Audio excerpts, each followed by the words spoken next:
लोकतंत्र देख रहे हैं आप और मैं हूं आपके साथ नेहा दुबे। लोकतंत्र में आज हम बात करेंगे सरकारी संपत्ति में निजी भागीदारी की। आखिर इस भागीदारी से किसे फायदा है? कोरोना काल में सरकार की हालत पतली है।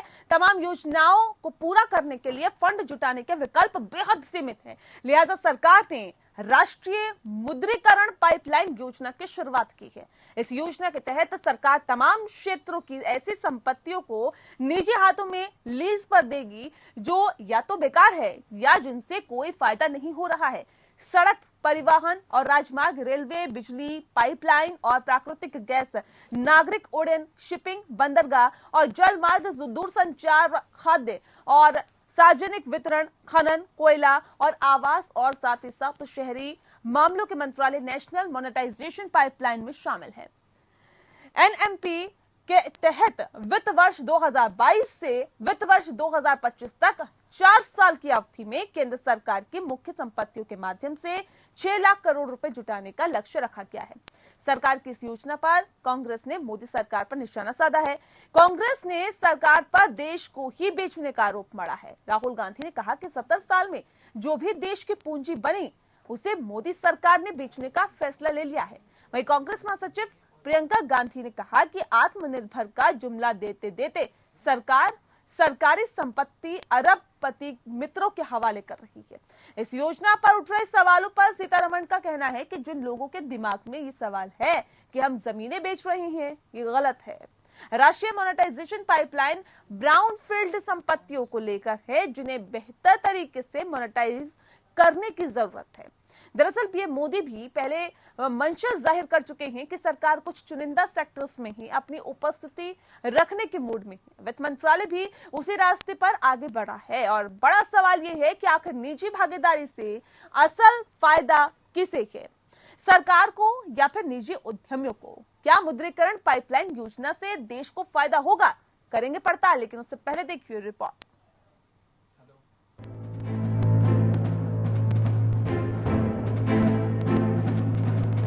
देश की अर्थव्यवस्था हिचकोले खा रहा है। जमीन में धंसी अर्थव्यवस्था को ऊपर लाने के सरकार ने निजीकरण का डोज देना शुरू कर दिया है।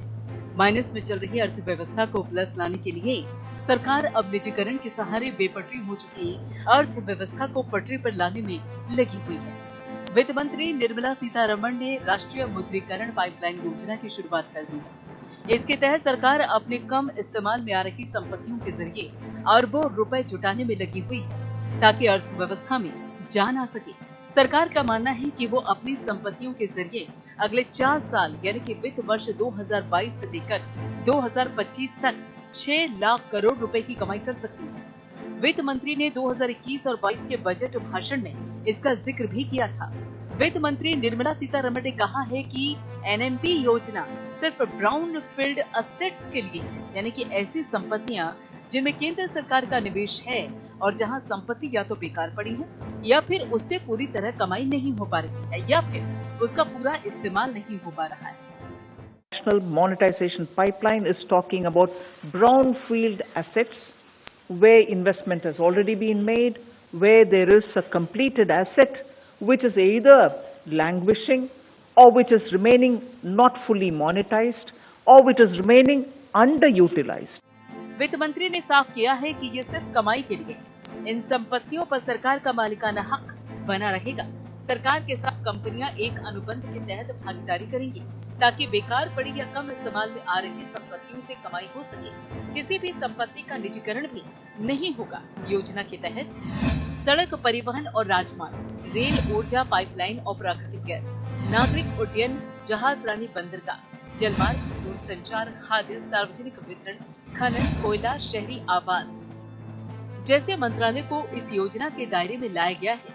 सरकार ने अगले 4 साल में सड़कों के मोनेटाइजेशन से 1,60,200 करोड़ रुपए की कमाई का लक्ष्य रखा है। 26,700 किलोमीटर सड़कों को मोनेटाइज कर ये कमाई होगी। इसमें ज्यादातर हिस्सा राष्ट्रीय राजमार्गों का होगा।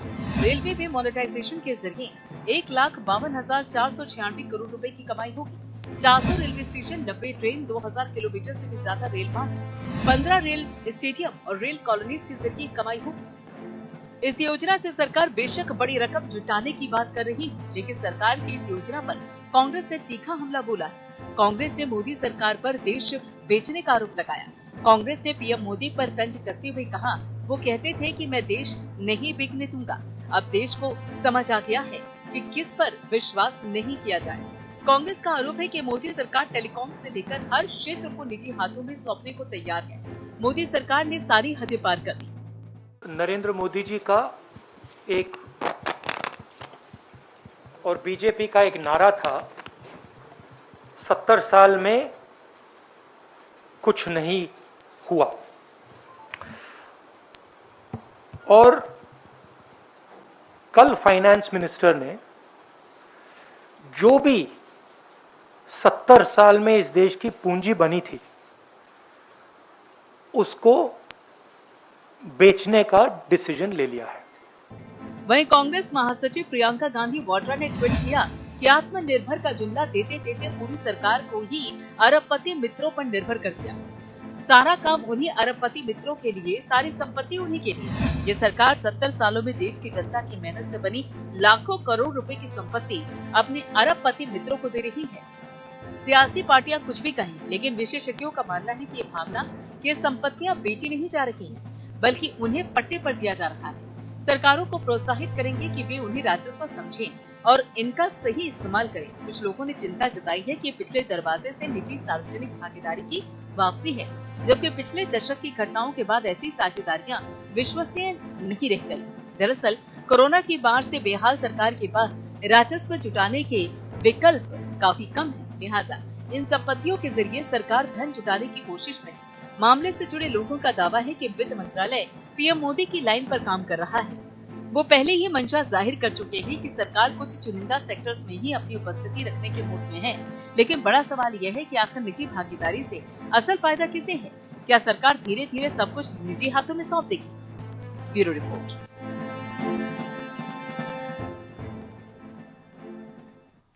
और चलिए आज इस विषय पे हम तफसील से चर्चा करेंगे। हमारे साथ खास पैनल मौजूद है, उनसे आपका परिचय करा देते हैं।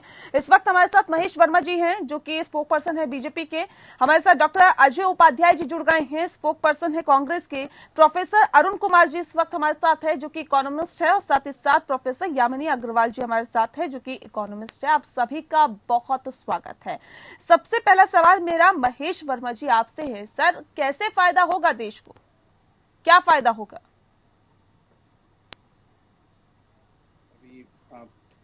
बहस को स्टार्ट करने से पहले इसकी पृष्ठभूमि में जो एक बात आपने कही कि भागीदारी, जब देश के संसाधनों पे भागीदारी जो है सुनिश्चित की जाएगी तो निश्चित रूप से जो है हमारी आर्थिक प्रगति भी होगी और आर्थिक रूप से हम मजबूत भी होंगे। मान लीजिए कि आज मैं दिल्ली की उदाहरण और कांग्रेस सरकार की एक प्रयास जो शीला जी ने शुरू किया था, एक टीम्स की स्थापना की थी और उसका काम ये था दिल्ली में कि जो दिल्ली सरकार के संसाधन था उसका ज्यादा से ज्यादा दोहन हो, उससे ज्यादा लोगों को उसके जरिए रोजगार दिया जाए और एक ऐसा चीज हम स्थापित करें जिसमें किसी को पैसे लगाने की जरूरत ना पड़े। सरकार के पास जो संसाधन है उसको स्थापित करने में किसी भी निजी आदमी को, किसी भी बिजनेसमैन को ठीक ठाक पैसा इन्वेस्ट करना पड़ता है, फिर उसके रिस्क बढ़ते हैं। वो रिस्क के वजह से जो है कई बार जो है उसको चला नहीं पाता है। अब क्या है कि आज की डेट में जैसे मेट्रो है, मेट्रो में आप जाइए तो मेट्रो की जितनी परिसंपत्तियां हैं उनका दोहन होता है या नहीं होता है? उसको कांग्रेस सरकार के दौरान क्या उसका जो है किसी तरह से बीओटी बेसिस पे उसका डेवलपमेंट करके उससे पैसा उगाया गया या नहीं उगाया गया? अब रही बात की राहुल गांधी जी की, तो राहुल गांधी जी इस देश के एक झूठे लाल साबित होने जा रहे हैं। ठीक है, राफेल के ठीक है महेश जी, मैं लौटूंगी आपके पास। डॉक्टर अजय उपाध्याय जी, सर क्यों आप लोगों को ऐसा लगता है या फिर क्यों राहुल गांधी को ऐसा लगता है कि देश ने जो कुछ भी 70 सालों में किया है, सभी पूंजी बेचने का ठेका प्रधानमंत्री नरेंद्र मोदी ने लिया हुआ है और देश की सरकार ने लिया हुआ है? क्यों आपको ऐसा लगता है? महेश जी तो कह रहे बहुत फायदे होंगे इससे। नेहा जी, महेश जी ने जो एक उदाहरण दिया है मेट्रो का, इनसे पूछना चाहिए कि मेट्रो बनाया कौन और मेट्रो में जो नई संपत्ति क्रिएट की गई थी और नई संपत्ति क्रिएट करके लाभ कमाने का प्रयास यदि देश के सिस्टम ने किया तो एक अच्छी बात है। 70 सालों में जो संपत्ति हमने क्रिएट की, इस देश की जनता की हार्ड कमाई से, टैक्स से वो क्रिएट हुई थी, आज उसको ये सरकार बेच करके कहती है कि मैं कमा रहा हूँ। अरे कौन सा कमाई हो गया? घर की अपनी संपत्ति बेच दे और कहे कि ये मेरी कमाई है। संपत्ति बेचना कोई कमाई तो मुझे नहीं लगता कि है। कमाई तो तब होती जब न्यू एसेट क्रिएट किए जाते और उससे कहीं ना कहीं राष्ट्र को लाभ होता। आप रोडवेज को बेच रहे हैं, कह रहे हैं क्या कि ये सही है? रेलवे को बेच रहे हैं, कह रहे हैं सही है। जिस तरह से MTNL और BSNL का हाल कर दिया, लाखों लोग में बेरोजगार हो गए, उनको BSR लेना पड़ गया, ये पूरा देश देख रहा है। आप कुछ पूंजीपति मित्रों के लाभ के लिए इस देश की सारी सार्वजनिक संपत्ति को बेच करके कहीं न कहीं उन्हें आप लाभ पहुंचाना चाह रहे हैं। आपको देश का कोई चिंता नहीं और देश की कोई परिस्थितियों से आपको वाकिफ नहीं है। कोरोना के काल की बात है, जरूर कोरोना के काल में यदि कोई चीजें कम हुई है तो उसके रास्ते और भी हो सकते थे। क्या प्रधानमंत्री जी ने अपने इतने लंबे चौड़े जो उनके जब चलते हैं तो जहाजों का बेड़ा है या गाड़ियों का बेड़ा है, उस फिजूल खर्ची में से एक गाड़ी कम किया? किसी मुख्यमंत्री ने एक गाड़ी कम करने का अरुण जी, ठीक है। जो खर्च सार्वजनिक क्षेत्रों में, जो सरकारी क्षेत्रों में हो रहा है उस पर कोई, ठीक है अजय उपाध्याय जी।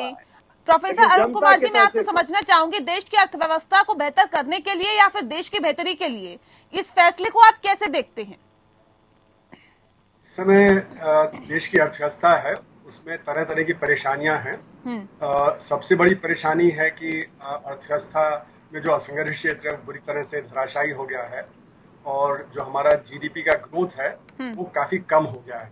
और खासकर अभी जैसे थर्ड वेव आएगी या नहीं आएगी इसके बारे में पता नहीं है, तो उसके चलते हुए हमारा इन्वेस्टमेंट का सेंटिमेंट गिर गया है। और जो कैपेसिटी यूटिलाइजेशन है, RBI के आंकड़े बताते हैं कि वो भी काफी गिर गया है, तो उसके चलते हुए प्राइवेट सेक्टर का इन्वेस्टमेंट कम हो रहा है। और दूसरी तरफ सरकार के रिसोर्सेज भी कम हो गए हैं। तो मुझे लगता है सरकार ये जो कर रही है वो एक तरह से प्राइवेटाइजेशन कर रही है या PPP मोड चला रही है।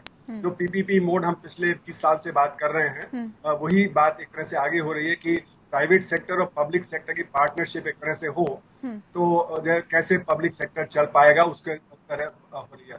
लेकिन सवाल ये है कि क्या इससे डिमांड बढ़ेगी? क्योंकि अगर डिमांड नहीं बढ़ी तो कैपेसिटी यूटिलाइजेशन नहीं बढ़ेगा, कैपेसिटी यूटिलाइजेशन नहीं बढ़ेगा तो फिर प्राइवेट इन्वेस्टमेंट नहीं बढ़ेगा। तो प्राइवेट इन्वेस्टमेंट बढ़ाने का क्या ये एक जरिया हो सकता है? तो ये तभी हो सकता है जबकि हम बहुत सस्ते दामों पे ये एसेट्स को बेच दें, जो इनकी असली जो वैल्यू है उस पे ना बेच के इससे कम पे करें, जिससे कि प्राइवेट सेक्टर सामने आके इसको ले ले। तो उसका नुकसान जो सरकार के बजट पे होगा कि जो ये इससे एसेट से जो इनकम जनरेट की थी वो अब नहीं होगी और वो जो यहाँ पे कम इनकम आएगी।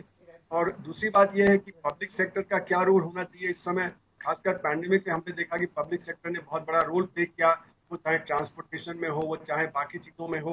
और क्योंकि प्राइवेट सेक्टर तो जब इकोनॉमी डाउन होती है तो प्राइवेट सेक्टर इन्वेस्टमेंट नहीं कर पाता है, तो पब्लिक सेक्टर को इन्वेस्टमेंट करना पड़ता है। अब यहाँ पे क्या हो रहा है कि पब्लिक सेक्टर के एसेट बेच के हम पब्लिक सेक्टर में इन्वेस्ट कर रहे हैं तो कोई नया इन्वेस्टमेंट नहीं हुआ। और प्राइवेट सेक्टर तो इन्वेस्टमेंट करने वाला था वो अब यहाँ लगा देगा तो कभी इन्वेस्टमेंट नहीं बढ़ेगा।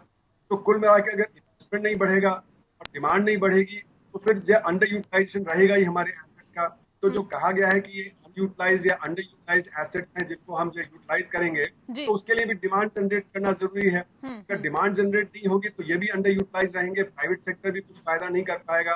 और होगा ये कि जैसे कि कहा जा रहा है कुछ जो मोनोपोली हाउसेज हैं, फेवर्ड हाउसेज हैं, उनके हाथ में ये चला जाएगा और 40 साल के लिए चला जाएगा। 40 साल का कौन किसने देखा कि बाद में क्या होगा।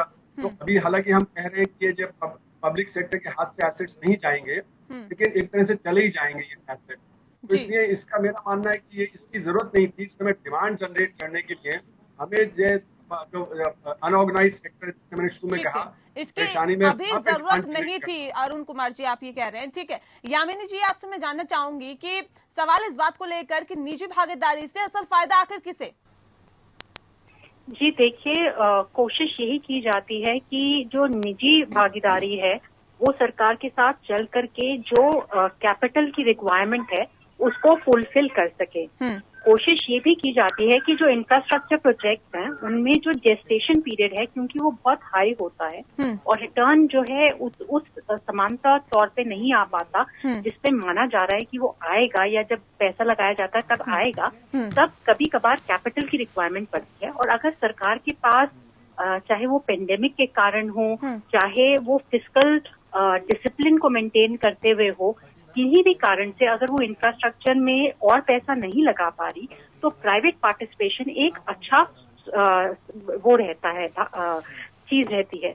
ये भी जरूरी होता है देखना कि प्राइवेट पार्टिसिपेशन से हम देखते हैं कि एफिशिएंसीज आ जाती हैं और वो किसी तरीके से और उसको बेटर यूटिलाइज कर पाते हैं। जी जी। प्राइवेट पार्टिसिपेशन तभी आएगा जब वो उन इंफ्रास्ट्रक्चर प्रोजेक्ट में रिटर्न्स देखेंगे या उन इंफ्रास्ट्रक्चर प्रोजेक्ट की यूटिलाइजेशन में एक पॉजिटिव साइड देखेंगे, तभी वो इन्वेस्ट करेंगे। महेश जी, सवाल इस बात को लेकर है क्योंकि ये कहा जा रहा है, केंद्र की तरफ से कहा गया कि इस फैसले से राज्यों को भी फायदा मिलेगा। सर, ये मुझे समझा दीजिए कि कैसे फायदा होगा राज्यों को? निश्चित रूप से राज्यों को भी इसका फायदा तो होना ही है। केंद्र को अगर कहीं राजस्व आता है तो उसकी एक बड़ा हिस्सा जो है राज्य में ही खर्चे होते हैं। दूसरी बात की केंद्र सरकार इस बात का भी बढ़ावा देगा कि कोई राज्य सरकार अगर इस तरह की कोई चीज शुरू करती है तो उसमें उसकी मदद भी की जाए। तो सबसे इम्पोर्टेंट बात है वो ये है कि देश हित में कोई भी चीज निर्णय लिया जाता है उसमें इस तरह से राहुल गांधी जी का या कांग्रेस पार्टी का जिस तरह से रवैया रहता है उसको देखकर ऐसा लगता है कि ये लोग जो है ना तय कर चुके हैं कि हमें राजनीति करनी है या किसी तरह से सत्ता के अकुलाहट और सर, राजनीतिक पार्टी है तो राजनीति तो करेगी, लेकिन क्या बीजेपी को ये समझाना नहीं चाहिए कि आखिर इससे देश को किस तरह फायदा होगा? कांग्रेस तो सीधे सीधे आरोप लगा रही है कि देश को बेचने का काम बीजेपी सरकार कर रही है। अब मैं आपको, आपके दर्शकों को, आपको और तमाम लोगों को इनके, मैंने झूठे लाल इसीलिए कहा उनको कि राफेल पे भी इसी तरह की मनगढ़ंत और इसी तरह की कवायद शुरू करी थी इन लोगों ने और इसको लेकर भी इनका यही रवैया है। तो हकीकत क्या है मैं आपको समझाने की कोशिश करूंगा कि आप देखिए कि जैसे पोस्टल है हमारा, बिल्कुल पोस्टल की सारी प्राइम प्रॉपर्टीज है, या एयरपोर्ट पे आप जाइए, रेलवे पे जाइए या कहीं भी जाइए, ठीक है ना। आज उसका रेवेन्यू जो होता है 8,000 से 10,000 करोड़ के बीच में हिचकोले खाता है।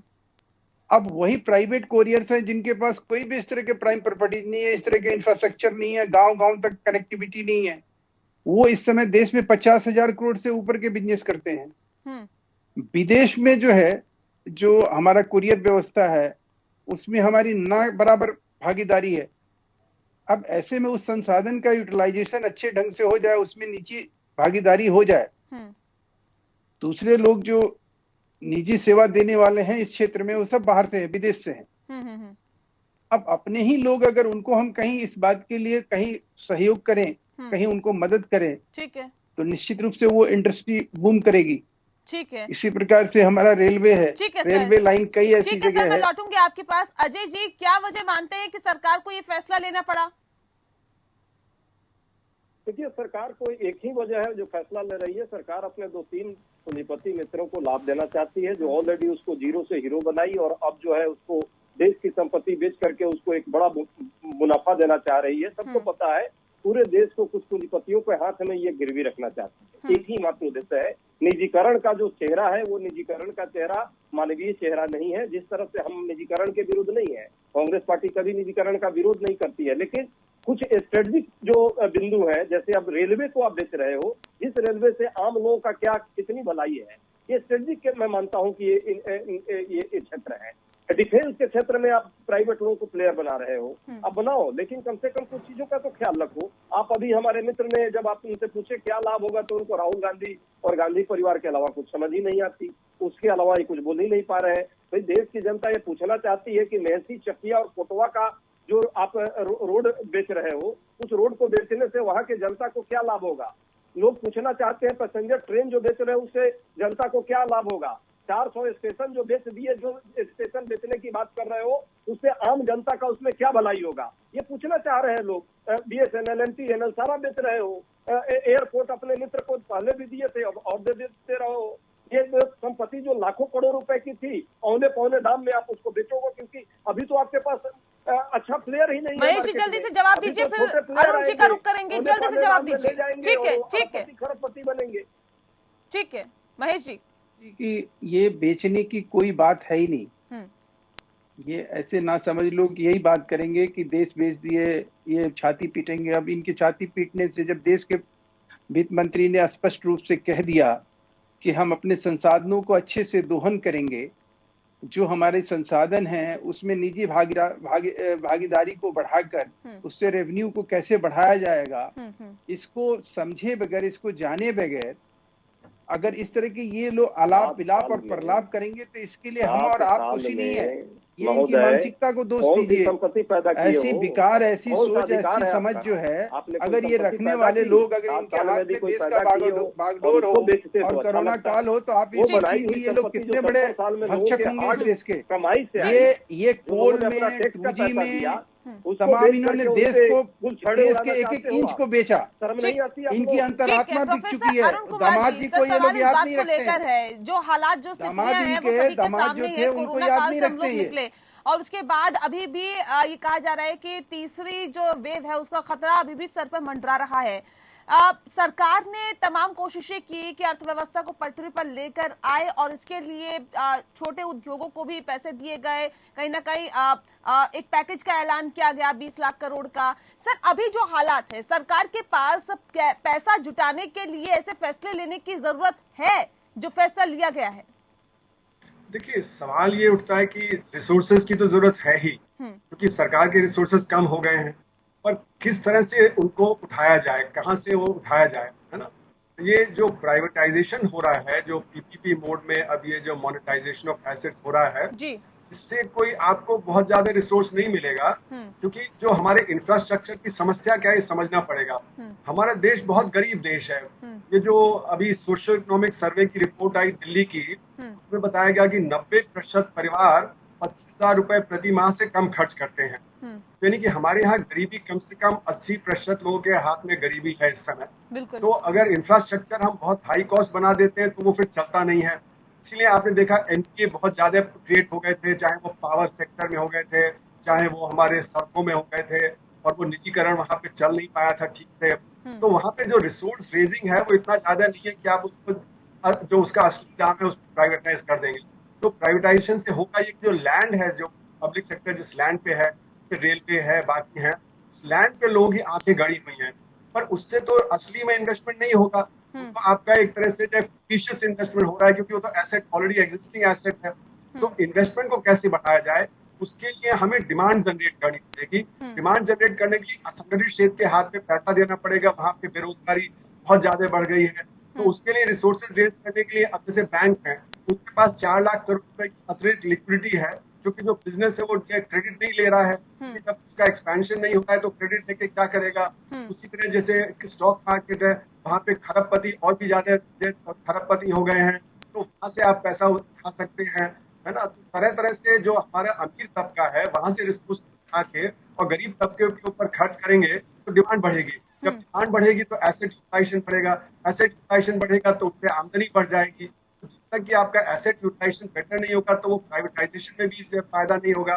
और जो पीपीपी मोड है वहां पे ये होता है कि पब्लिक सेक्टर रिस्क उठाए और प्राइवेट सेक्टर को जाए। ये तो पिछले 20 साल से हमने देखा, इसीलिए पीपीपी मोड कामयाब नहीं हो पाया था अभी तक हमारे देश में, क्योंकि जब वो प्राइवेट सेक्टर उस दाम पे खरीदना नहीं चाहता तो होता यह है कि पब्लिक सेक्टर को पहले लॉस मेकिंग बनाया जाता है और फिर उसको प्राइवेटाइज किया जाता है, जिससे कि वो सस्ते दाम पे बेचा जा सके।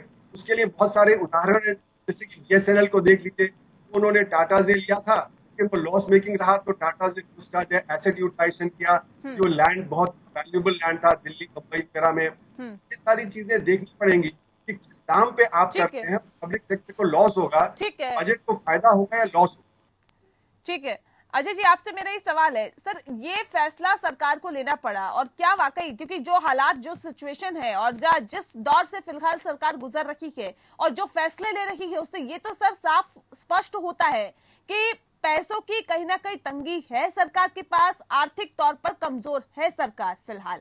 तो ऐसे में क्या आपको लगता है कि जो फॉर्मूला सरकार की तरफ से सुझाया गया है लीज पर देने का, ये फायदेमंद साबित होगा आने वाले इस वक्त में पैसे जुटाने के पर्पज से?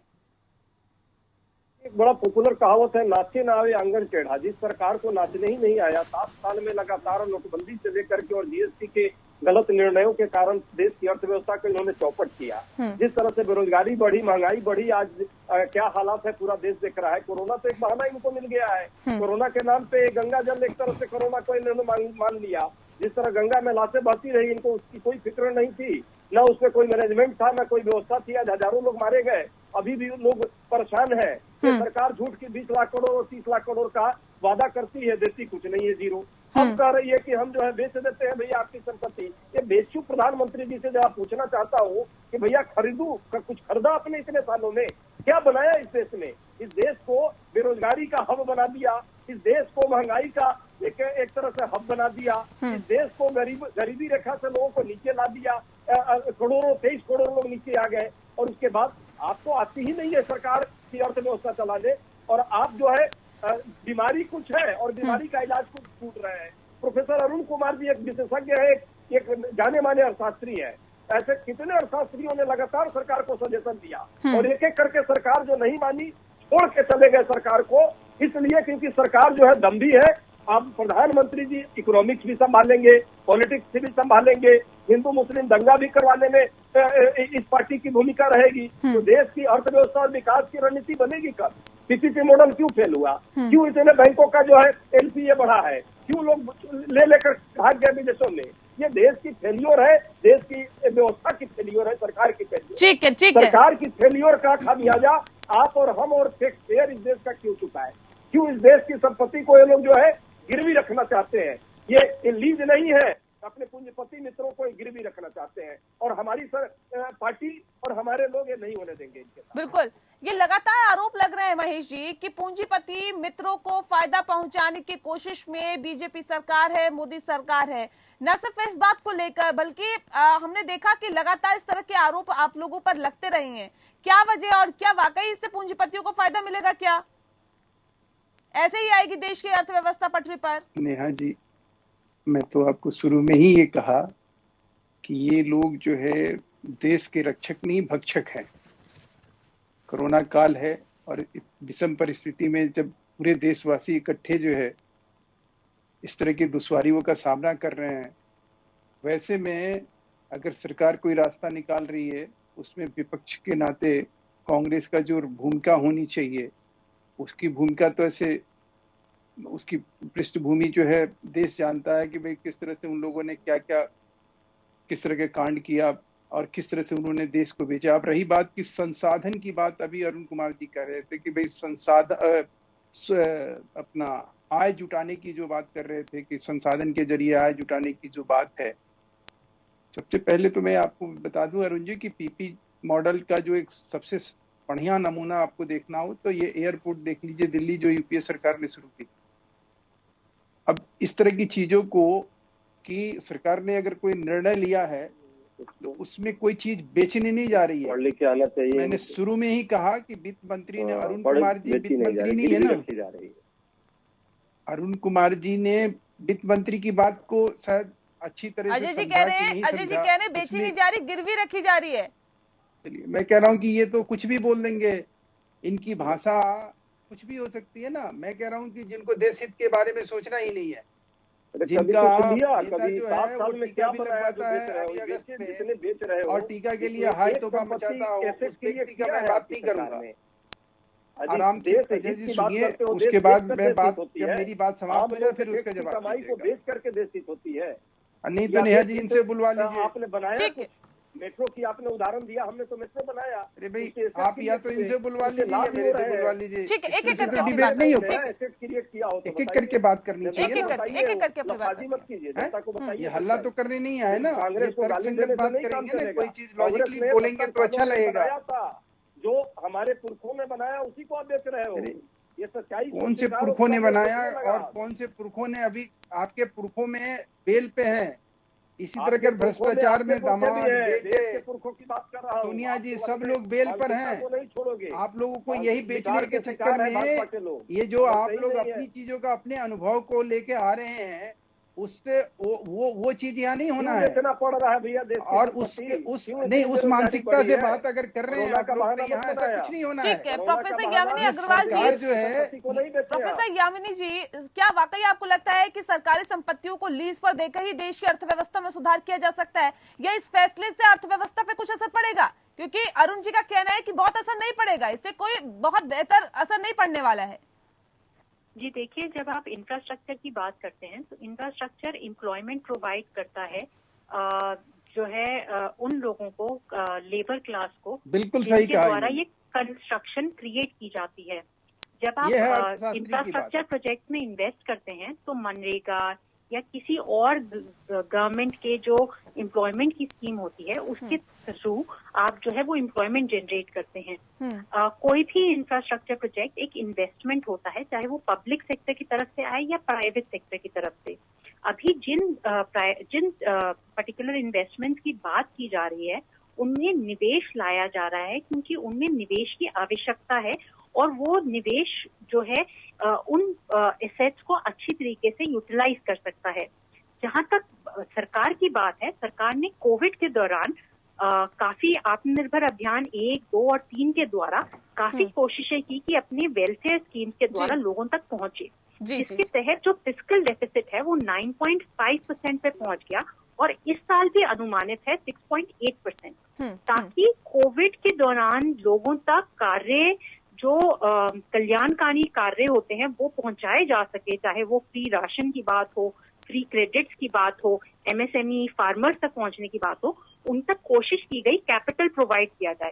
अब ये जो इंफ्रास्ट्रक्चर प्रोजेक्ट है इनके पास इनके लिए पूंजी नहीं बच जाती, तो उनके लिए पूंजी के लिए कोशिश की जाती है कि प्राइवेट प्लेयर्स से जो है कैपिटल लिया जाए ताकि जो है वो इंफ्रास्ट्रक्चर प्रोजेक्ट कंटिन्यूड रहे और क्योंकि वो बिल्ड, ऑपरेट एंड ट्रांसफर के मोड पे रहेंगे तो ओनरशिप सरकार के पास ही रहेगी। ठीक है यामिनी जी, बने रहिए हमारे साथ। अरुण जी, कितना इत्तेफाक रखते हैं यामिनी जी की बातों से? क्या वाकई आपको लगता है कि अगर निवेश बढ़ेगा तो कहीं ना कहीं रोजगार भी जनरेट होंगे और रोजगार अगर लोगों को मिलेगी तो बेरोजगारी से कहीं ना कहीं छुटकारा मिलेगा, जिससे भी देश की अर्थव्यवस्था बेहतर होगी? देखिए, यामिनी जी ने बिल्कुल ठीक कहा कि इन्वेस्टमेंट बढ़ेगा तो जरूर रोजगार पैदा होगा और ग्रोथ बढ़ेगी, इसमें तो कोई दो राय हो ही नहीं सकती है। लेकिन मेरा मानना है कि इससे इन्वेस्टमेंट नहीं बढ़ेगा, क्योंकि जो पब्लिक सेक्टर के एसेट्स हैं उनको बेच के आप दूसरे एसेट्स क्रिएट करेंगे तो उससे कैपिटल नहीं बढ़ेगा, और जो प्राइवेट सेक्टर, जो प्राइवेट इन्वेस्टमेंट करने वाला था वो यहाँ पे इन्वेस्टमेंट करेगा। नहीं अरुण जी, बेचने की बात कहाँ आ रही है? सवाल ये है कि डिमांड कैसे जनरेट होगी। जब तक डिमांड एक्स्ट्रा जनरेट नहीं होगी तो प्राइवेट इन्वेस्टमेंट और आगे नहीं आएगा। और दूसरा रहा रोजगार की बात, तो प्राइवेट सेक्टर जब वो एसेट्स लेगा तो एम्प्लॉयमेंट जनरेशन को कम करते हैं। मतलब झूठ फैलाने की जा रही है सरकार की तरफ से, निष्क्रिय संपत्ति को लीज पर रखने की बात की जा रही है। इसीलिए मैं कह रहा हूँ बढ़ाने की बात हो रही है, कोई नया एसेट नहीं जनरेट होगा, बढ़ाई जाएगी। जब सरकार जो इन्वेस्टमेंट करेगी तो यहाँ पे जो इन्वेस्टमेंट कम होके वहाँ पे होगा, और प्राइवेट सेक्टर जहाँ पे इन्वेस्टमेंट करने वाला था वहाँ ना करके यहाँ पे करेगा, क्योंकि वो एसेट कहीं ना कहीं बेचेगा तब तो यहाँ पे खरीदेगा।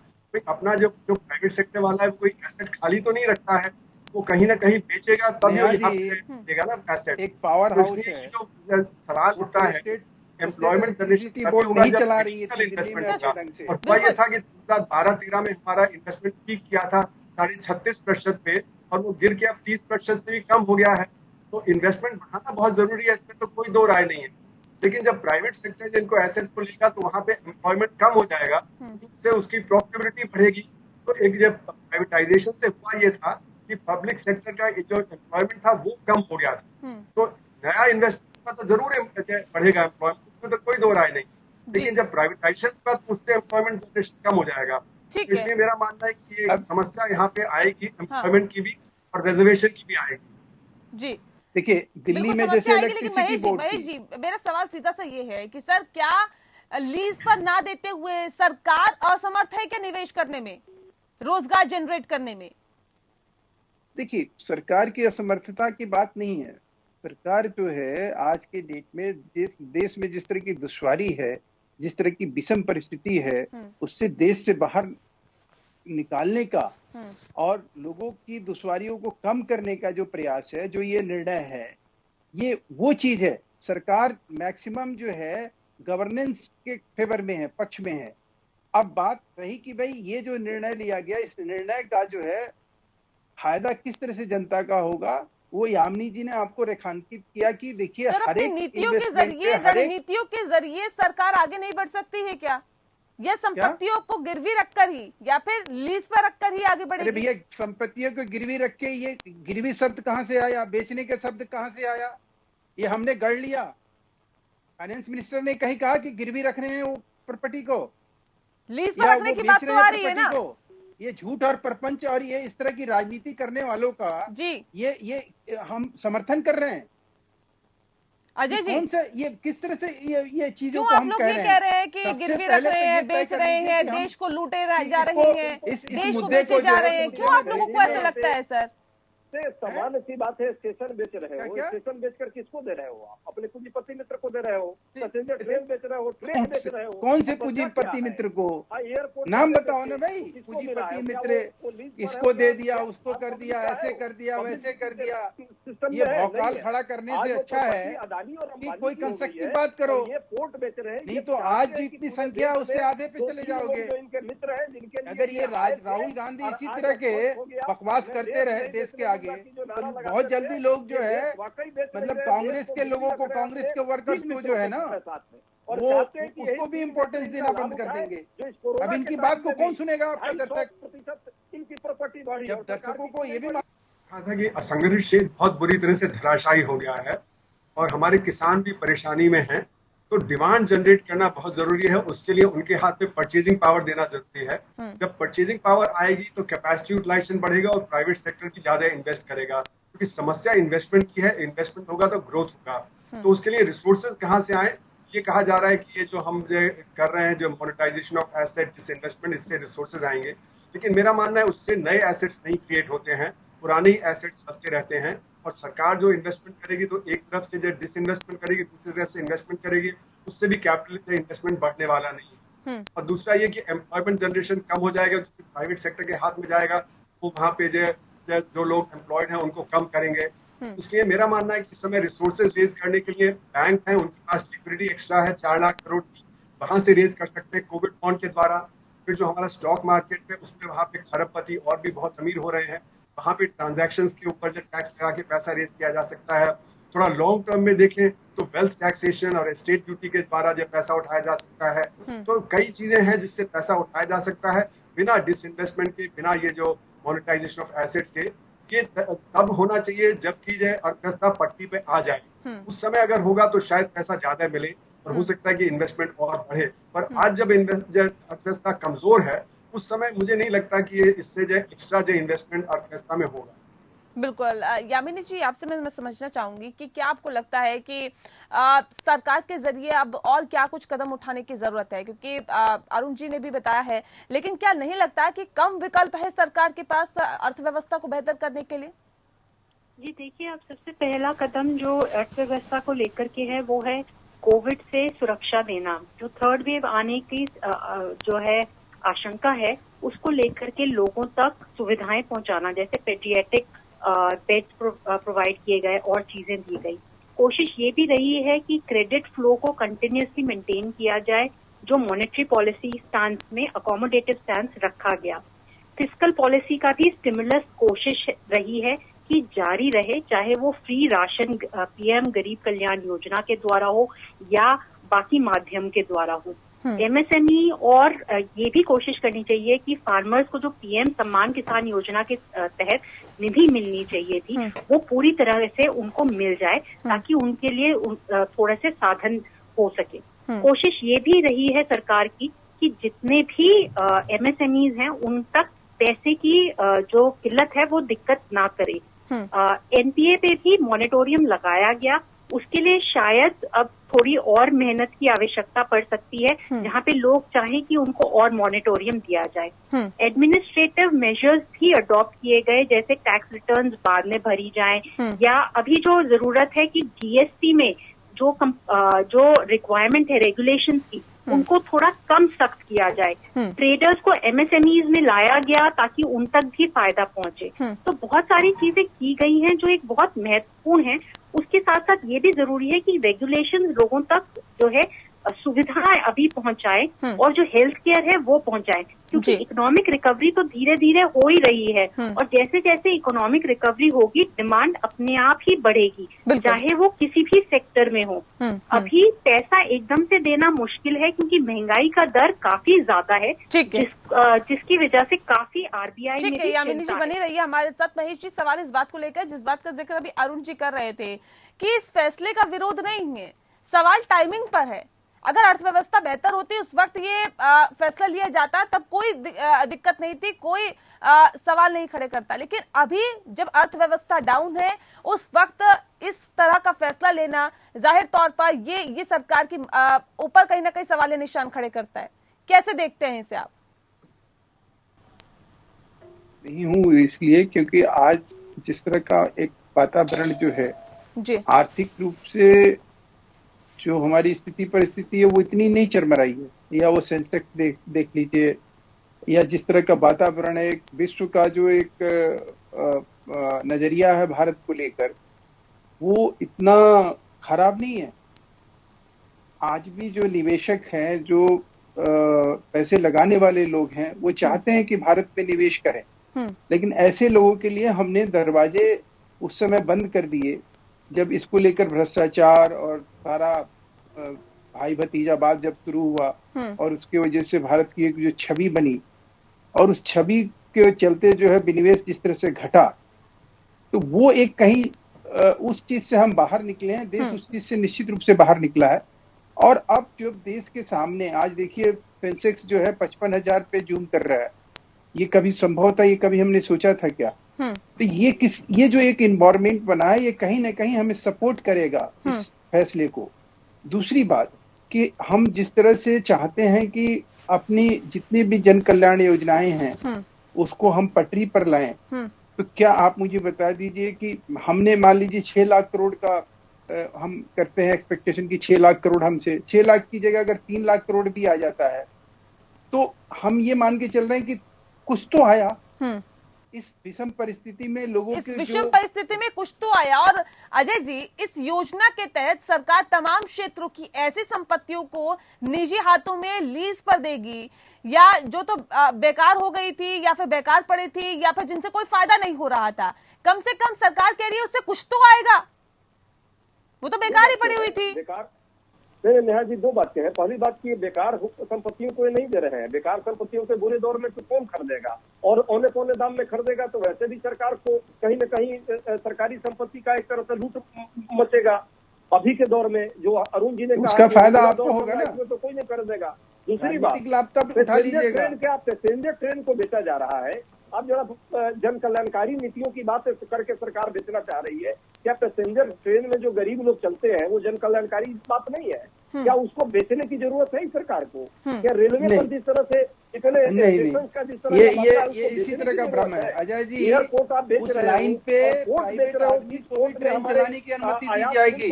जो ट्रेन वो लाइन खड़ी है, वो प्राइवेट लोगों को वो लाइन खड़ी रहेगी, स्टेशन पे काम करने वाले लोग भी वही होंगे। हम ज्यादा से ज्यादा दलाली कर रहे हो, का दोहन करें, इस नियत से ये निर्णय लिया है। 97% लोगों की प्रॉपर्टी कोरोना काल में कम हुई है, महेश वर्मा जी की भी कम हुई है, लेकिन इनके 3 मित्रों की प्रॉपर्टी सबसे ज्यादा बढ़ गई। आखिर कैसे बढ़ गई है? क्यों 235% तक कैसे चली गई इनकी प्रॉपर्टी बढ़ के? वो किसी दिन और नेहा जी रख लेंगे, उस मुद्दे पे बात कर लीजिएगा। अभी तो मुद्दा ये है कि सरकार का ये हंसने वाले लोग ही हैं, गरीबों पर हंसते हैं ये, इसलिए महेश जी हंसेंगे। ये जो निर्णय है जो राहुल गांधी बचकाना जवाब दे रहे हैं, उसके ऊपर बोलिए, देख रहे हैं आपके चेहरा, उसको जस्टिफाई करिए। आने वाला समय बताएगा, ये देश के लोग आपको बताएंगे कि कोरोना के महामारी का भी आप अवसर में, आपदा में अवसर आप तलाश रहे हैं। लोगों की जान जा रही थी तो आपको कोई फिक्र नहीं थी, लाशें गिर रही थी, तैर रही थी। नहीं, आपको फिक्र थी। नॉर्मल हुआ तो देश की राहुल गांधी जी को कहीं करते हुए देखा आपने कभी? कमाओ अपने मित्र को जितना करना किसी तरह से, लेकिन देश के लोग आप कहीं वो दिखाई दिए इस कोरोना? सर, जनता ये सब जानती है किसने किस वक्त कब और कैसे काम किया है, और ये वक्त आने पर अपना जवाब दे देती है। बहरहाल बहुत शुक्रिया आप सभी मेहमानों का हमारे साथ इस खास चर्चा में शामिल होने के लिए। इसी के साथ लोकतंत्र में इतना ही। नमस्कार।